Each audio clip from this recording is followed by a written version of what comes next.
Tudo bem? Antes de começar seu podcast, eu queria te pedir alguns favores. O primeiro é para se inscrever no canal. Deixa o seu like.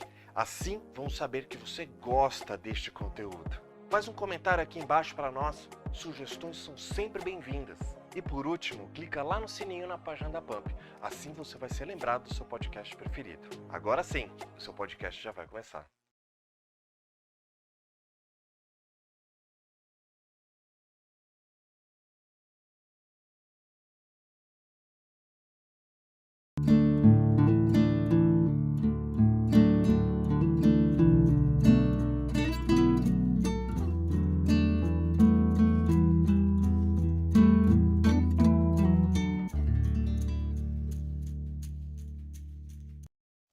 Olá, boa noite, tudo bem com você? Eu espero que com você esteja tudo tão bem quanto está aqui comigo. É um prazer estar aqui no nosso Trabalhador em Pauta. A gente sempre tem notícias que interessam a você, trabalhador, trabalhadora.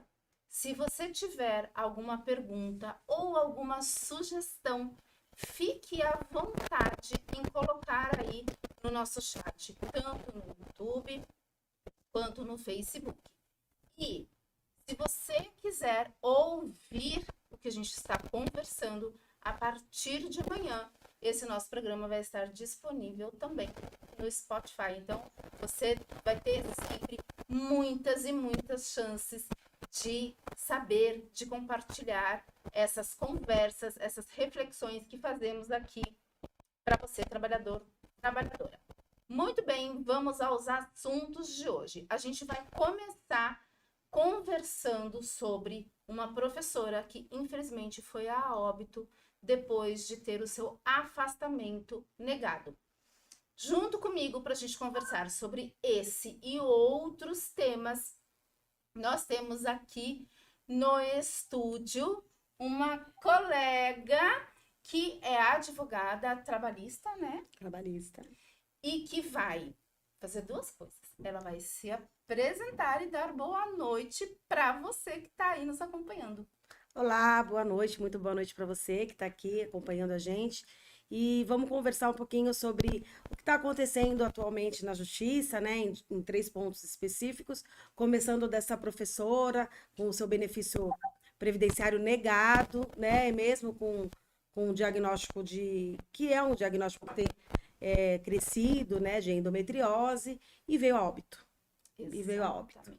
Então, infelizmente, né? Acontece que chama muita atenção não só a questão jurídica, mas a questão da saúde pública e privada, que a gente tem ultrapassado nesses últimos anos, enfim, e que vale a pena a gente trazer luz a essa situação, de forma que, debatendo e conversando, se acha uma solução, as pessoas necessárias sintam-se mobilizadas, né, para agir como tem que ser agido. Exatamente. Então, muito bem-vinda, Obrigada. Priscila. E Ricardo Amaral, meu companheiro de todas as quintas-feiras. Bem-vindo, doutor Ricardo. Tudo bem? Boa noite, Ive. Boa noite, doutora Priscila. Prazer.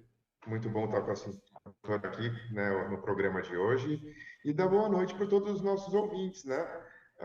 Hoje vai ter o nosso tema de hoje, né?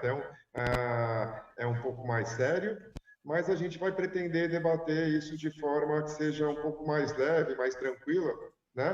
Para tentar dar as dicas para os trabalhadores, para tentar fazer com que eles escapem, né, desses problemas e consigam, na época, se tiverem algum problema de saúde, alguma coisa, receber o afastamento e não ter um problema sério como essa professora acabou sofrendo. Pois é, e o que é muito triste nessa história é que essa professora tinha apenas 47 anos, né? Então morreu muito jovem, infelizmente, com Deixou um diagnóstico filho, né? de endometriose, que é algo sério e que nos últimos anos tem acometido muitas mulheres, né? Ela não conseguiu o afastamento médico, embora estivesse sangrando, o que por si só já é um absurdo, né? A gente não está falando aqui que é para afastar as pessoas do trabalho se elas não estiverem doentes. Mas nesse caso específico, havia inclusive provas físicas de que essa pessoa estava doente. Endometriose não é algo simples, não é algo tranquilo no sentido de que é qualquer coisa. Aliás, saúde de maneira geral não é qualquer coisa. É que a saúde pública, a saúde privada, até a gente, o Estado permitiu os planos de saúde comercializarem, né, a saúde e a saúde privada também, no escritório todos os dias aparece consumidores, né, de operador de saúde com uma queixa de que até em pronto-socorro você é atendido por residente que não está especializado em determinado ponto, ou o clínico geral que não, eles não veem mais a Maria, o João, a Roberta. Eles querem cuidar do coração. A pessoa chega lá com a endometriose, ela provavelmente estava com aquelas reclamações decorrentes da endometriose. O médico olhou, falou: não, a endometriose não dá afastamento porque vai ter a vida toda, né? Não tem cura, ela pode trabalhar com isso e afastou. Ele não se preocupou em ver que, por exemplo, ela estava com sangramento, que estava com um agravante. Provavelmente a imprensa não trouxe todos os dados para a gente afirmar aqui, mas só a endometriose não daria esse sangramento, provavelmente estava com uma outra patologia e que o médico não está mais preocupado em procurar, em curar, em resolver o problema. Ele quer colocar para fora. E não dando o atestado de 15 dias para ter o afastamento do INSS, esse trabalhador não consegue ter os seus direitos garantidos. Você fica naquela insegurança. Funcional, segurança financeira, eu não vou trabalhar, mas eu não tenho atestado, e aí eu vou ser descontado o dia, 3, 4 vezes vou ser mandado embora por justa causa. E a gente fala das mulheres, porque realmente a natureza, né, da mulher ela é mais delicada, tem aí as questões hormonais depois de uma certa idade, e por isso que toda a legislação traz uma proteção à saúde da mulher, e que na prática só consegue ser respeitada a partir do momento que o corpo médico que atende o paciente tem esse olhar humanizado que está faltando, né? Então, que se faz como alerta para os médicos. Quem está na sua frente é uma pessoa, pode ser sua mãe, né? Pode ser a sua família. Você ia tratar desse jeito? Ela é professora. Imagina uma sala com 30 alunas, ela morrendo de cólica, com sangramento, e não pode faltar. Chegou a óbito. Agora é tarde, né? Agora é tarde. Deixou uma criança de 10 anos. Então, você, trabalhador, tá com uma patologia, não aceite o primeiro diagnóstico. Você sabe o que você está sentindo. Pegou um médico que não estava sendo tão levemente negligente ou imperito até, procura uma segunda opinião. Você sabe o que você está sentindo. Mas, para você realmente ter o requerimento do benefício previdenciário deferido, precisa ter o laudo e o atestado. Sem o atestado, não tem como dar o pontapé inicial. Exatamente. E aí, esse laudo, né, esse atestado médico, para cada empregador, ele precisa ser feito, redigido, né, de uma maneira específica, né? Ele sempre precisa ter o CID, né? Sempre, em qualquer circunstância, ele tem que ter o CID. Mas mais importante do que isso, você não está bem.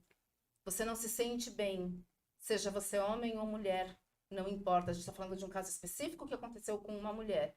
Mas seja você o trabalhador ou trabalhadora da área que for. Nesse caso, essa professora era uma professora do serviço público, né, do estado de São Paulo. E aí aqui a gente não está dizendo, a gente não sabe que médico foi esse que não deu o atestado, mas pela notícia, aparentemente foi o médico que deveria acompanhá-la, não foi nem o perito que não a afastou, mas foi o médico que deveria acompanhá-la. Então, provavelmente, um ginecologista, né? Então, assim, ouviu a primeira opinião, ele não te afastou, procura uma segunda, uma terceira. Não é por conta do afastamento, é por conta do cuidado com a sua saúde, né? E aí eu vou passar direto para o Ricardo, porque o Ricardo trabalha bastante também com a questão dos planos de saúde. Aliás, a gente fez um programa outro dia falando só sobre isso, né, Ricardo? Sobre o que pode, o que não pode nos planos de saúde. E aí, dias depois, a gente tem essa notícia terrível. E aí, o que falar, o que pensar a respeito disso, e como o trabalhador, a trabalhadora pode, que caminhos ele deve percorrer para não passar por isso, né? É bastante área aqui do escritório, porque a gente trabalha bastante não só com plano de saúde, como a área de previdência, né? Não só INSS, esse caso não era, a gente faz bastante previdência privada, que também não era esse caso, né? Era uma previdência específica de funcionário público estadual do estado de São Paulo. Segundo a notícia aqui do R7, ela passou na primeira consulta no dia 30 de outubro, né? Aí foi dado alta para ela voltou a sentir dores, e aí parece que sangramento, e foi no dia 3 de novembro, quando foi marcado uma cirurgia, né, para início de dezembro. A questão é que quando ela volta em 3 de novembro e é marcado uma cirurgia para ela, né, até com uma certa urgência para começo de dezembro, por que não lhe conceder, né, o afastamento nesse período para que ela ficasse em repouso, né? Acho que fica muito claro que era uma situação bem específica a dessa professora, né? E que ela provavelmente, não sou médico, eu não posso, né, dar palpite aqui na área médica, mas é uma questão meio óbvia até, né? Se você marca uma cirurgia para alguém que está com sangramento e muitas dores, para daqui a pouco tempo, essa pessoa agora, nesse interregno, enquanto vai ter a cirurgia, provavelmente não está boa para voltar a trabalhar, né? Mas o que a gente escuta bastante, né? E infelizmente até de médicos, que eu tenho conhecidos que já até participaram de programas principalmente do INSS, saíram, é que cada vez mais esses programas, seja do INSS, seja estadual, seja municipal, o médico não tem muitas vezes sequer autonomia para dar o laudo que ele quer. Ele tem que responder uma série de perguntas com sim ou não num programa que vem fechado do governo específico, né, para o qual ele trabalha, e que esse programa que acaba dando o diagnóstico final, e se vai conceder uma licença, um afastamento ou não. E o programa é uma máquina, é um robô, a gente não tem nem inteligência artificial ainda, então é uma máquina sem inteligência, né? E que deixou claro que foi uma desinteligência esse caso, né? Porque eu tenho certeza que um médico, se pudesse, se tivesse a condição de dar o afastamento, não é possível que você marque uma cirurgia para uma senhora que está com dor e sangramento, e até ter a cirurgia você fala, mas tá ótimo, ó, agora você vai lá trabalhar com dor e sangramento, mas daqui a 15 dias a gente vai te operar. Não faz sentido, né? Não pode ser, né? Tá errado, óbvio que tá errado. E para mim, né, até por ter esse conhecimento, por trabalhar na área há bastante tempo, esse é um problema que a gente vem tendo bastante, e é uma coisa muito séria, que não devia ser assim, não pode ser assim, porque esses programas tiram a autonomia do médico, e eu tenho relatos de amigos, enfim, médicos que trabalharam tanto para o INSS quanto para a escala municipal, estadual, e que foram embora porque não compactuavam com isso. Falavam, cara, eu queria dar um afastamento, eu via algumas situações em casos em que era uma coisa grave, que eu, como médico, entendia uma coisa, mas o programa dava outra resposta, né? Então, é uma situação muito ruim, né? E que precisa ser mudada. Precisa ser mudada com urgência, senão muita coisa na saúde pública, no INSS. O INSS está com mais de 1 milhão de casos em atraso, né? Botou militares para julgar coisas que fogem à competência dele. Existem vários absurdos, infelizmente, que foram tomados nos últimos anos, né, contra os trabalhadores na questão de saúde pública, né, no INSS, nessa questão de afastamento, e que precisam ser alterados. porque o médico tem que ter autonomia para, num caso desses, como dessa senhora, como dessa professora, ele poder dar um afastamento para ela antes da cirurgia. É um absurdo ele marcar uma cirurgia e não dar um afastamento. Na minha cabeça, na minha concepção, eu não consigo imaginar um médico fazendo isso. Isso é coisa de um sistema viciado e que tem que ser jogado fora esse sistema. Esse sistema não está correto. Ele precisa ser modificado e com urgência. E quando não é a saúde pública que, né, o doutor comentou, é a saúde privada também, que a gente encontra essas dificuldades. E às vezes, por exemplo, o doutor, a gente estava falando de INSS, então um atestado superior a 15 dias. Pô, um atestado de 5 dias, de 10 dias, de 14 dias, o trabalhador fica afastado, o ônus desse afastamento é do empregador, né? Então, e o trabalhador em si fica em casa recebendo pelo empregador. Mas nem isso os médicos não estão mais, nesses últimos anos, não é nenhuma coisa. Infelizmente, não é uma situação isolada que nós estamos analisando aqui hoje, né? Nos últimos anos, isso tem sido recorrente. No máximo, o médico do pronto-socorro dá um dia, ou a hora da consulta, né? Um tempo para o paciente descansar sem voltar ao labor não existe mais, né? Ele passou, olha, tá o dia da consulta. Então, vai trabalhar doente mesmo. E isso, além de tornar precária um funcionário doente, não funciona, né? Não tem produtividade, não agrega para a empresa. Então, a questão da saúde pública, pública ou privada, né? Mas de cuidar com atenção para a saúde, entra em todas essas esferas da engrenagem, da economia, né? Do sistema. E tem uma coisa aqui que a gente precisa falar também, que a gente precisa considerar, né? Nesse caso específico, essa trabalhadora é uma trabalhadora do serviço público. Ela nem chegou a passar pela perícia, porque ela não foi afastada.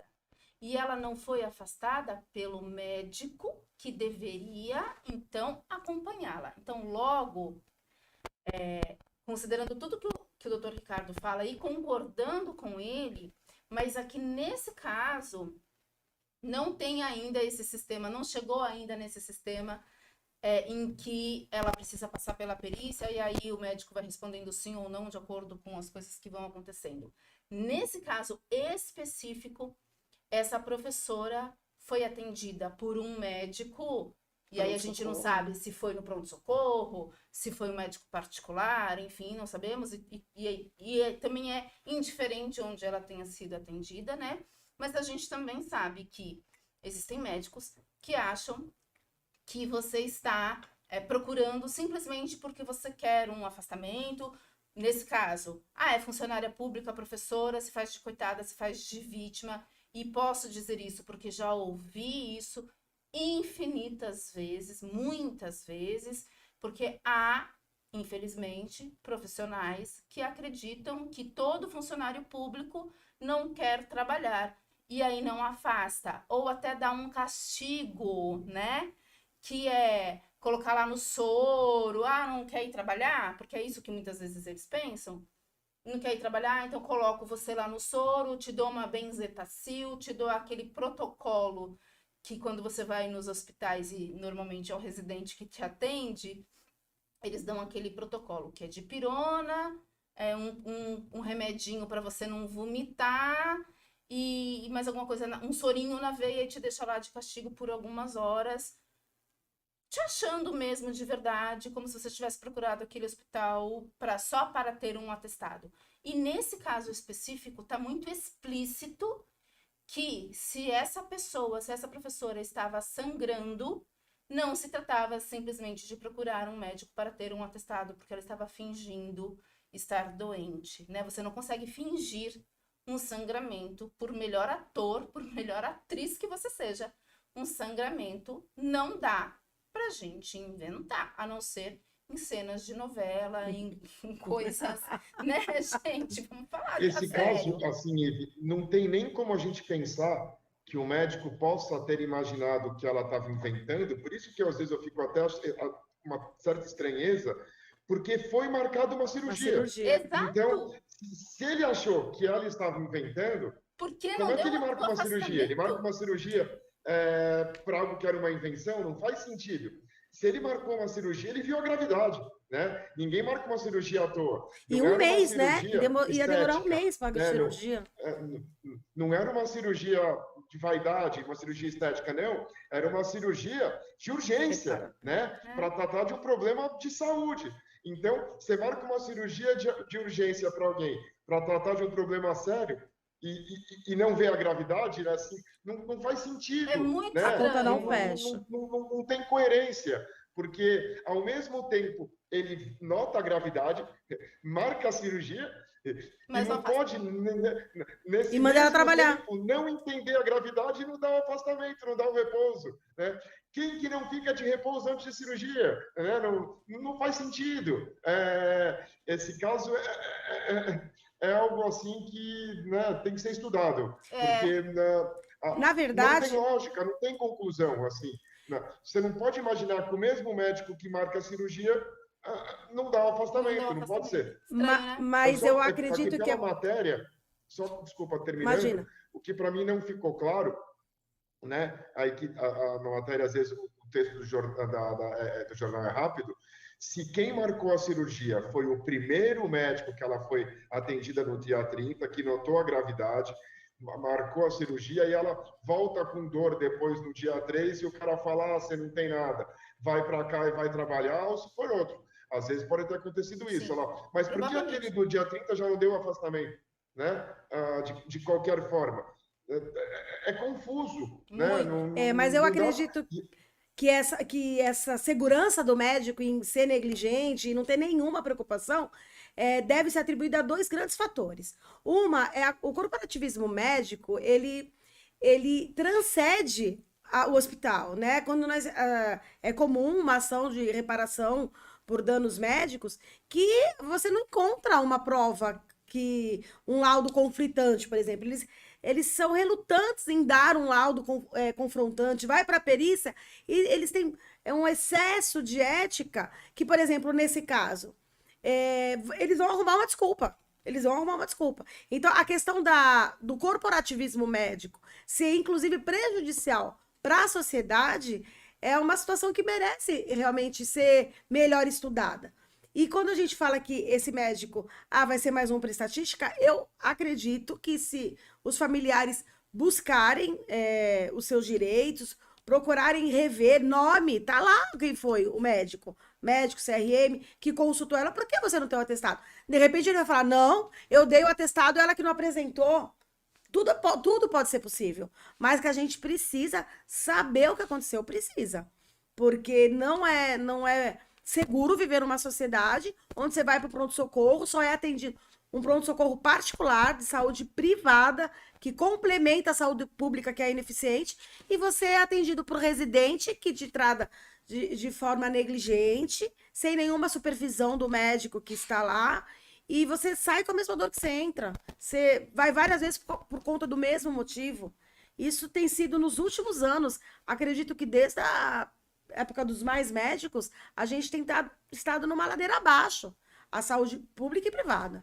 Eu acredito que essa manchete poderia ser assim, um marco para se estudar melhor como resolver essa situação. Independente desse caso, né, as situações elas são recorrentes. Muitos óbitos acontecem por conta de negligência médica, e aí concordo com Priscila quando fala que não é só no serviço público que esse tipo de coisa acontece, também acontece no setor privado. Aí a gente opta por ter plano de saúde que é para ser atendido com melhores condições, e aí quando você chega lá no hospital que é privado para ser atendido com o plano de saúde, você também passa por situações que são desafiadoras. E quando você vê, quando não é com você, mas é com um ente querido, com seu pai, sua mãe ou com seu filho, por exemplo, aí você se desespera ainda mais porque você não sabe o que fazer e não somos profissionais de saúde, e aí a gente fica, né, pensando nessas questões. Mas então é melhor eu internar no particular, ainda que eu tenha que pagar, né? Aí eu internei no plano de saúde, mas aí eu tenho que ficar esperando, por exemplo, determinadas autorizações que parece que nunca vêm. E aí, se você opta em tirar, então, do plano de saúde e fazer uma internação pelo particular, todo aquele tempo que você esteve lá, ou que o ente querido, por exemplo, estava lá internado, eles vão cobrar como se tivesse no particular desde então. Gente, olha, são coisas que deixam qualquer pessoa fora do prumo, né? E não é à toa que a gente vê as famílias muitas vezes em situações até de mais agressividade, algumas até chegando a ser violentas com os profissionais de saúde, por conta também dessas coisas todas que acabam acontecendo nesse lugar que deveria ser um lugar acolhedor, né? Um lugar de cuidado, um lugar em que as pessoas e as vidas estivessem, de fato, em primeiro lugar. Infelizmente, não é isso que a gente vê muitas vezes. E aí toda a sociedade paga o preço. Então, seja no hospital privado ou seja no público, a gente, enquanto sociedade, todos nós, pagamos o preço por isso. E agora a gente vai parar um pouquinho, beber uma aguinha e voltamos daqui uns minutinhos, porque a gente precisa parar para o nosso comercial. Até daqui a pouco.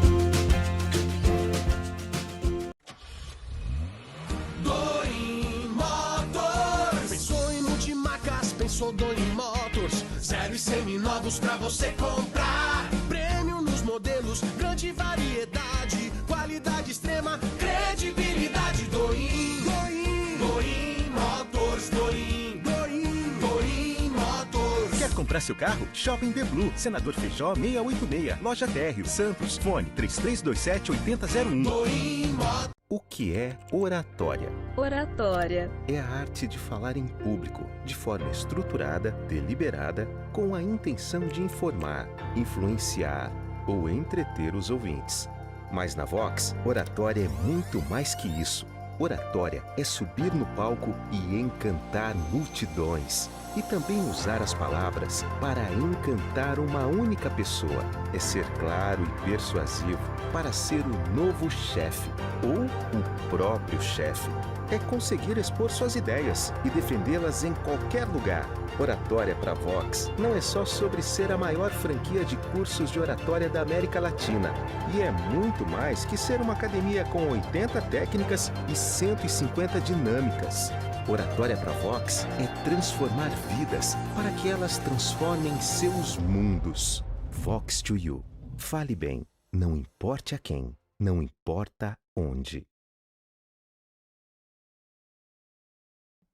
E a gente volta com outro assunto que também beneficia, também envolve a questão de trabalhadores e trabalhadoras. Aliás, como sempre, se você tem alguma sugestão ou alguma dúvida, aproveite o nosso chat aí no YouTube, no Facebook, ou manda um direct depois pra gente lá pela Pump Fluxo de Ideias ou pelo perfil do Trabalhador em Pauta, que a gente vai ter um prazer imenso em responder aqui, porque é isso que a gente faz, a gente vai atrás das notícias que podem beneficiar trabalhadores e trabalhadoras, ou que, se não forem beneficiar, ajudam a pensar sobre o assunto e a buscar o caminho das pedras para resolver os problemas que a gente sabe que muitas vezes a gente não consegue por conta da falta de informação.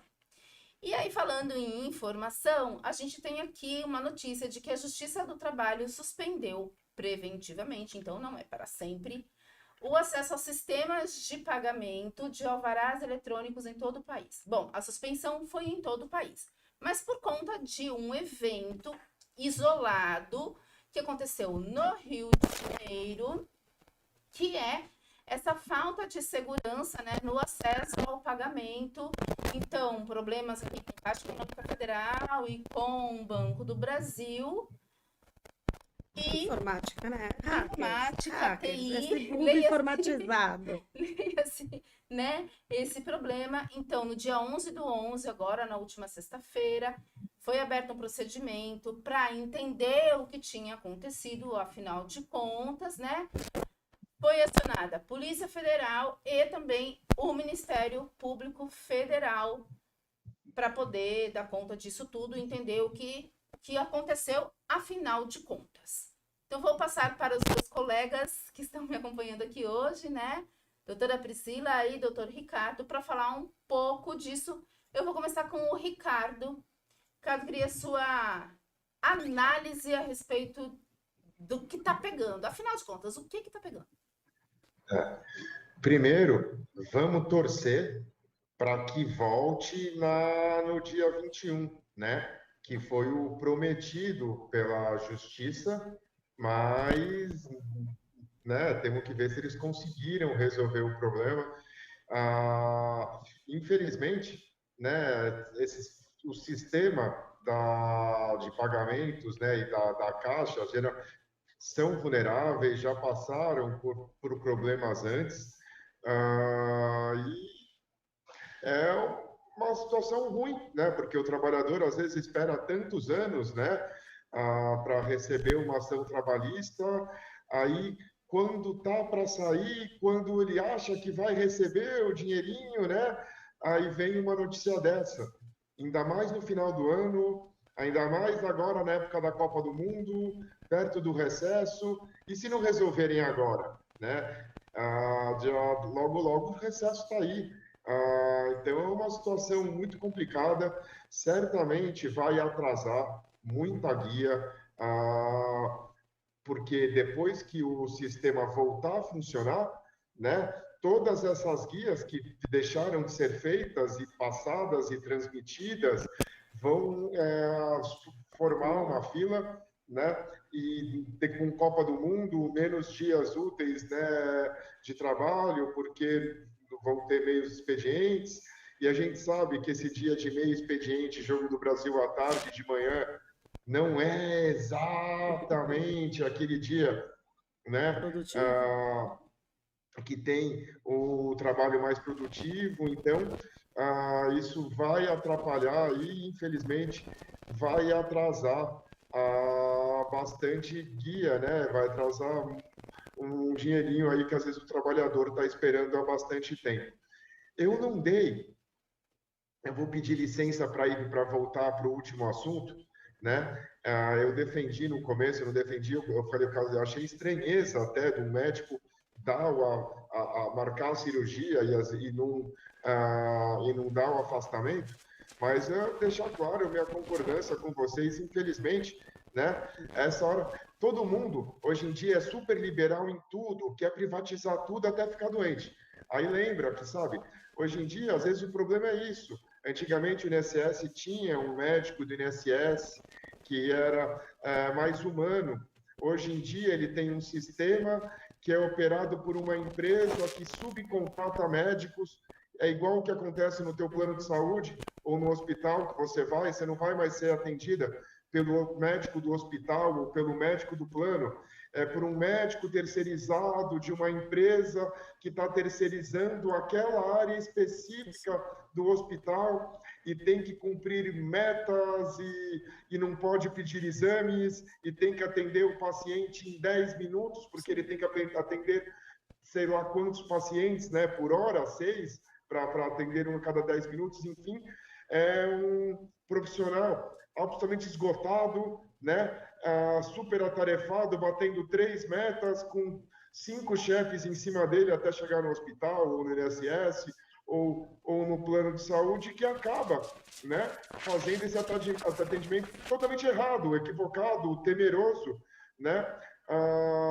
É muito fácil, às vezes, a gente querer demonizar coisas, né, atendimentos e serviços públicos prestados com qualidade, e querer acabar com tudo, mas depois a gente vê os problemas que isso ocorre, né? Será que não era melhor quando tinha o médico do plano, do hospital, do INSS, do que hoje esse cara mega terceirizado e com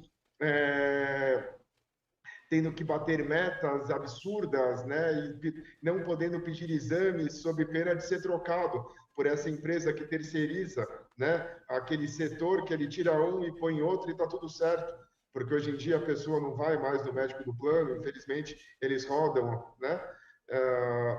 Eu acho que está na hora da sociedade dar uma olhada nisso, né, e pensar de outra forma. Não dá para você querer ser tão liberal assim, né? Num sistema tão super, ultra, super liberal, só as megacorporações vão vencer, né? A população vai sofrer muito, muito de verdade. Infelizmente, somos números, né? Em diferentes Estatísticas. setores, somos estatísticas e não pessoas, seres humanos, né? E aí depois a gente acaba tendo que discutir direitos humanos e outras questõezinhas, né? Que não são questõezinhas, eu tô sendo muito bacaninha aqui, Sim, né? questões zonas, né? Porque, na verdade, e esses assuntos eles acabam se tornando tão pesados, desnecessariamente pesados, porque a gente vive essa sociedade em que parece que pessoas que pensam diferente disso vivem na Matrix, né?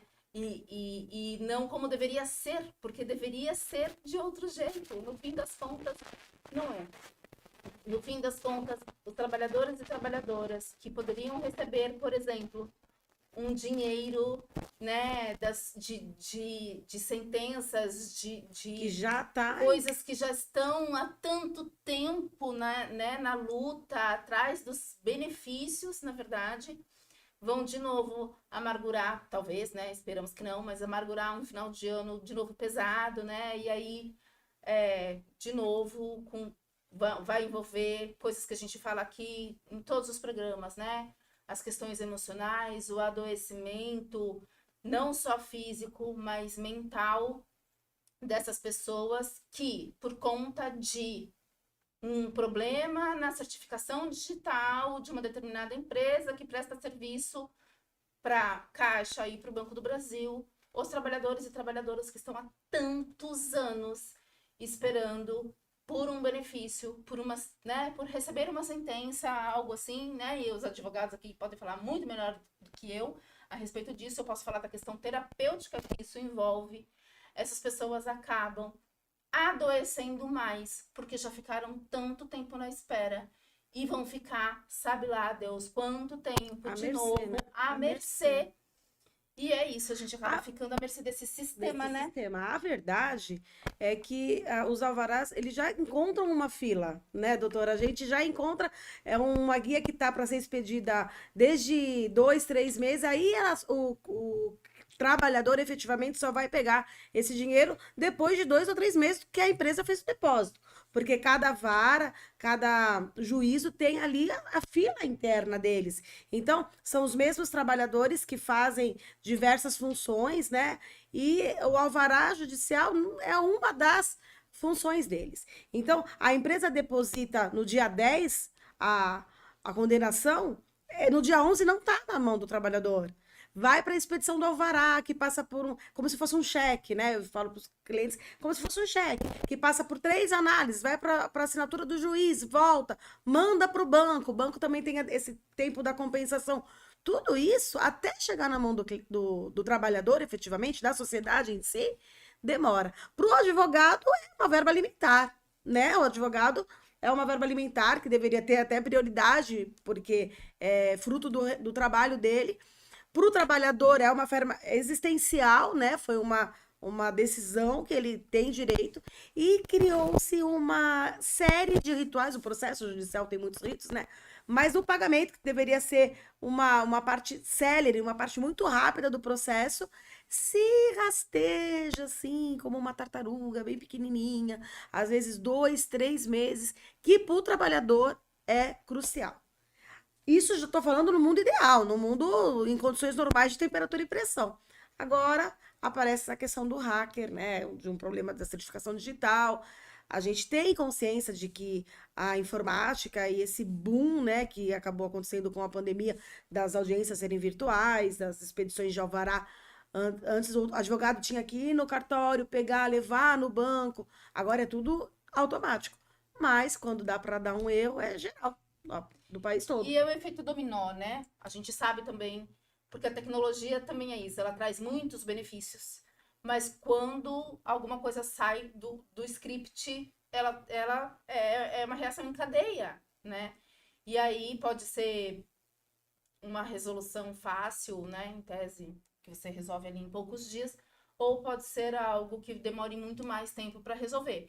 E quanto mais tempo demora para resolver, mais tempo vai demorar para esse trabalhador receber o seu benefício, e aí as consequências disso. Infelizmente, a gente sabe, né? E aí a gente não tem como, porque estamos todos mesmo à mercê, não tem como a gente falar assim, então, vamos cortar caminho por aqui que a gente resolve. Não tem cortar caminho por aqui quando se trata desse tipo de questão, né? É porque a empresa já depositou, né? E o trabalhador não recebeu. Então o dinheiro está lá dependendo da justiça. Por essa razão é tão importante o tribunal aqui de São Paulo, né? O TRT2 passou recentemente, semana passada ou a outra, é a Semana da Conciliação. Que o trabalhador e empresa criem sejam imbuídos dessa intenção de realizar acordo, que não passe não passe tudo pelo judiciário, deposita direto na conta do advogado, depois da homologação do juiz do acordo. Isso facilita essas expedições que demoram e que passam por esse problema, né? Que infelizmente acho que só vai ter solução no que vem. E que a gente também sabe que antigamente era assim, né? E que Papel. mudou por conta de coisinhas que aconteceram que também não deviam ter Interesse. acontecido. Ai, meu Deus do céu. Né? Enfim. E a Justiça do Trabalho como um todo, até hoje, ela é um pouco vítima de preconceito por conta de atuações não poucas, né? Muitas atuações improbes mesmo, né? Irresponsáveis, tanto de advogados como de outros atores no processo judicial. Então, a informatização dessa situação trouxe mais lisura. Sim. Mas tudo tem seu preço. Tudo tem seu preço. Tudo tem seu preço. E quem paga é sempre a parte mais fraca. É sempre a parte mais fraca. Infelizmente, é isso aí. Bom, aí a gente tem aqui mais 15 minutinhos de programa e a gente vai passar por um outro ponto, uma outra notícia que também é importante. Aliás, todas são, né? Para o trabalhador e para a trabalhadora. Essa é do STF, que o ministro André Mendonça pediu destaque e interrompeu o julgamento que estava acontecendo, o julgamento virtual, de novo a tecnologia aí, né? Que discutia a constitucionalidade do contrato de trabalho intermitente. Coisa, aliás, que com a reforma trabalhista, né, de 2017, que veio trazer muitos problemas para os trabalhadores e para as trabalhadoras. Na verdade, só piorou uma situação que já estava bastante desafiadora. Mas, enfim, esse ministro, André Mendonça, do STF, pediu o destaque e interrompeu o julgamento virtual que discutia a questão do trabalho intermitente. Então, eu vou dar uns minutinhos para vocês dois falarem a respeito disso, né? Já tinham votado antes da interrupção os ministros Edson Fachin e a Rosa Weber. Fachin votou pela inconstitucionalidade do trabalho intermitente, se fosse juíza, votaria com ele, e foi acompanhado com ressalvas pela Rosa. Eu, que não sou advogada, mas acompanho o voto. Acompanho o voto do relator. Acompanho o voto do relator. Brincadeiras à parte, passo para os meus colegas que aí sim podem falar com mais propriedade a respeito do assunto. Eu vou fazer um contraponto da Ive. Eu sou contra essa uberização, essa terceirização excessiva do trabalho, né? E eu acho que o trabalho intermitente, então, por isso, a gente pensa, né, uma redução de direito do trabalhador.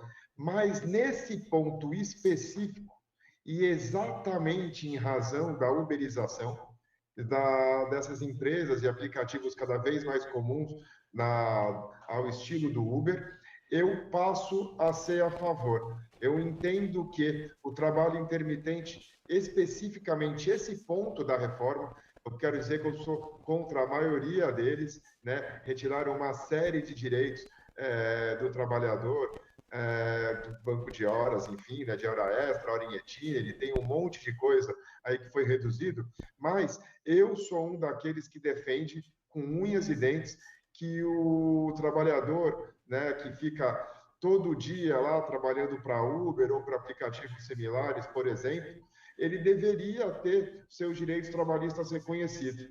E eu acho que a única forma de você conseguir enfiar um vínculo de trabalho, né, um vínculo formal de trabalho, para uma Uber, para um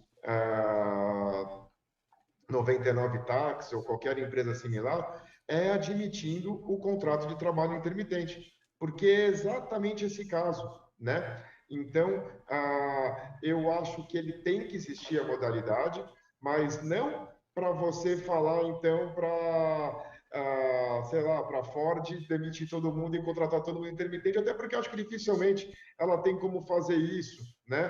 Porque a escala de produção tem que girar. Mas eu acho que no mundo de hoje, esse mundo de aplicativo, né, é exatamente o caso, porque o trabalhador intermitente que vai ter vários contratos com várias operadoras ao mesmo tempo, mas é uma forma dele ter uma garantia de trabalho, uma garantia de registro com elas, mesmo que seja proporcional às horas trabalhadas por mês, ele trabalhou tanto para uma, tanto para outra, né, nessa questão dessa uberização do trabalho de hoje, mas eu acho que para esse trabalhador uberizado, a única forma da justiça vir, que hoje em dia está sendo cada vez em maior número, e talvez a tendência seja que cada vez mais esse talvez trabalhe aumente em detrimento de outros, né? A forma de você conseguir dar alguma garantia para esse trabalhador é com a legalização do trabalho intermitente, porque senão como é que você vai colocar esse trabalhador vinculado a uma Uber da vida, se não tem um trabalho intermitente? Eu acho que ela é válida se for para isso, né? Se não for para isso, é um tiro no pé. Mas se for para a gente admitir que o trabalhador pode ser intermitente, para dar o vínculo do trabalho desse caso, ela pode ser útil. A gente pode transformar talvez uma coisa que nem tenha sido feita com boa fé e mudar, né? Às vezes eu aprendi isso, às vezes a situação você pode olhar com outros olhos, né? De outro ângulo e mudar algo que era ruim para algo bom. Eu acho que esse é um caso específico. Algo que não foi feito, acredito eu, para ser algo bom, mas que pode vir a ser. Pode dar garantia de emprego para muita gente aí de emprego formal. Eu me preocupo, doutor, e eu acho legal isso, que assim que a gente, que se criam soluções, né, divergindo das ideias que se criam soluções, mas eu diverjo do posicionamento de Vossa Excelência, uma vez, por conta do conceito, né, o conceito de garantia é justamente o conceito de você ter todo o respaldo e toda a construção do direito do trabalho, trouxe esse respaldo dos direitos seletistas e do salário mínimo segurado. Então, se você tem um trabalho intermitente, como, por exemplo, o do Uber, que é um excelente, é um ponto, né, sensível, porque quem não vai concordar com esse argumento? Mas vamos usar ele, então. Se você tem um Uber que não consegue trabalhar por motivos diversos, por motivos de saúde, e ele não consegue pegar o mínimo garantido naquele mês, ele está sendo penalizado, na verdade. Né? Então, não é uma regra. Eu acredito que possa ser analisado um trabalho intermitente com essa finalidade. Então, que a regra seja que não possa um trabalho intermitente, exceto motorista de aplicativo. Porque, a exemplo do que aconteceu com a flexibilização, por exemplo, da atividade fim, né? Antes não podia terceirizar a atividade fim. Agora, antes um pouco da reforma, foi autorizada a terceirização da atividade fim da empresa. Não tem cabimento você ter uma temaqueria e não tem nenhum cozinheiro que faça comida japonesa. E aí você alega em juízo que não, eu tenho 5 eventuais. Não, você não tem 5 eventuais. Você tem 5 escravos que quando você quer, você chama, quando você não quer, você chama. E só paga o dia que ele vai. Infelizmente, se a regra for que pode trabalho intermitente, o que vai acontecer é que não vai ficar só com motorista de aplicativo. Vai vir para garçom, vai vir para cozinheiro, vai vir para grande parte daqueles trabalhadores que não... De serviços, né? Normalmente de serviços e que não tem um sindicato forte que vai lutar pelos seus direitos. O trabalhador intermitente, na prática, não vai ter seus direitos garantidos, não vai ter o seu salário mínimo mensal garantido, quiçá os direitos seletistas, como férias para profissionais. Então, ainda mais na cultura brasileira. Então, a gente precisa deixar claro, a cultura brasileira é peculiar, né? Por exemplo, se você está nos Estados Unidos, você passa um furacão lá, você vai no Walmart, você compra água a preço de custo. Aqui no Brasil, se faltar água e tiver uma para vender, ela vai estar com o preço triplicado. Então, considerando que aqui no Brasil, a gente estava falando antes de começar o programa sobre constelação familiar, né? Desde a colonização do Brasil, né? Foi para explorar. E ainda está enraizado no conceito brasileiro explorar os trabalhadores. Então, essa cultura, mas essa norma legislativa vai dar ruim. Não tem como fazer essa conta girar. Você começa... Eu entendo que hoje vai ser um impacto danado se a Uber quiser sair do país, né? Vai ser um impacto danado. Mas, o que veio primeiro, o ovo ou a galinha? Né? Então, hoje mesmo eu vim pra cá de Uber e o Uber falou que ele era churrasqueiro, profissional, há 20 anos e foi demitido com a pandemia e hoje ele tá tirando um valor bom na Uber. Tá se virando, né? E ele estava pensando em abrir uma MEI e fazer transporte privado. Quer dizer, já está se coçando, né? Agora, eu acredito que autorizar uma situação precária como única forma de subsistência não seja a saída.